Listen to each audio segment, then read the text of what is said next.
তোমাদের আগের ভিডিওটাতে তো বলেইছিলাম ভাই রান্না করছে এখন পনির, যারা একদমই মাছ খাবে না তাদের জন্য। দিন দুপুরে লাঞ্চের টাইম হয়ে গেছিল আমাদের সবার, তো তাই আমার মা ট্রেতে করে কত সুন্দরভাবে সাজিয়ে দিচ্ছিল। দেখো, এটা হচ্ছে গলদা চিংড়ি, তোমরা দেখে হয়তো বুঝতে পেরে গেছো কি সুন্দর লাগছিল। খুবই ভালো লাগছিল, আমার তো এখনো জিভে জল চলে আসছে দেখে। আমার তো খুব প্রিয় মাছ গলদা চিংড়ি। তোমাদের কার কার ভালো লাগে আমাকে অবশ্যই জানিও। আমি এতটা বড় মাছ, রুই কাতলা এগুলো খেতে ভালোবাসি না। আমি সবসময় খেতে এটাই ভালোবাসি, চিংড়ি বা গলদা চিংড়ি আর ইলিশ মাছ। তোমাদের এই দুটো মাছ বেশি পছন্দ কাদের কমেন্টে জানিও। দেন এবার মা সাজিয়ে দেবে বড় মাছ। এই মাছটার কি নাম ছিল আমি ভুলে গেছি, তো যাই হোক দেখে নাও তোমরা। এটাও মা ভালো করে সাজিয়ে একদম ট্রেতে দিয়ে দেবে পরিবেশন করার জন্য। তো মা সব মাছগুলো রেডি করে নিয়েছে আর এখানে বসে গেছে আমাদের গেস্টরা। তো এবার তাদেরকে খেতে দেওয়া হচ্ছে। চলো দেখে নিই আমরা মেনুতে কি কি আছে। আর ফার্স্টে দেওয়া হলো স্যালাড। আর খাবারের সাথে স্যালাড খেতে কার কার ভালো লাগে সেটা অবশ্যই জানিও। আর আমার তো খুবই ভালো লাগে। এবার দেওয়া হলো পমফ্রেট ফ্রাই, এটা খেতে দারুণ টেস্টি হয়েছিল। দেন দেওয়া হলো গরম গরম রাইস। তো যাই হোক, এবার তোমরাই দেখে নাও পরপর কি মেনু দেওয়া হয়েছিল, কারণ আমার এত মনে নেই। তো এখানে প্রথমে দেখে নাও ডাল, শাক ভাজা, এঁচোড়ের তরকারি, পোস্ত, ভাত, পনির, চাটনি, পাঁপড়, এগুলো তো ছিলই। আর মিষ্টি, সেগুলো আলাদাভাবে রাখা ছিল।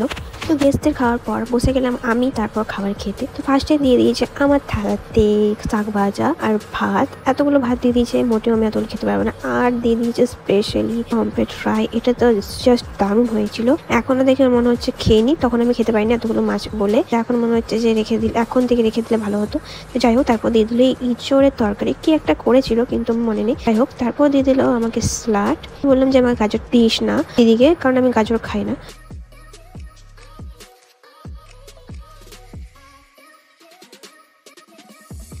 তারপর দিয়ে দিল ডাল। ফার্স্টে আমি একটু ডাল আর এঁচড় দিয়ে ভাতটা খেয়ে নেব, তারপর আমি খাবো এই পমফ্রেট ফ্রাইটা।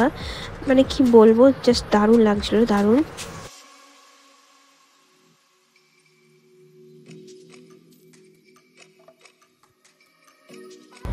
এবার চলে এলো আমার হাতে ফাইনালি গলদা চিংড়ি। ও হাত থেকে পড়ে যাচ্ছে, বলছে তোকে পেটে আমি যাবো না। যাই হোক, পিসটা দেখছো গাইস, দারুণ দারুণ। তো চলো এটাও খেয়ে নিই।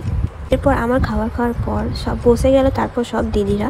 তো কি বলবো, মানে খাওয়ার পরও একটা দিদিদের হাতে বা মায়ের হাতে খাওয়া খেতে একটু ভালোই লাগে।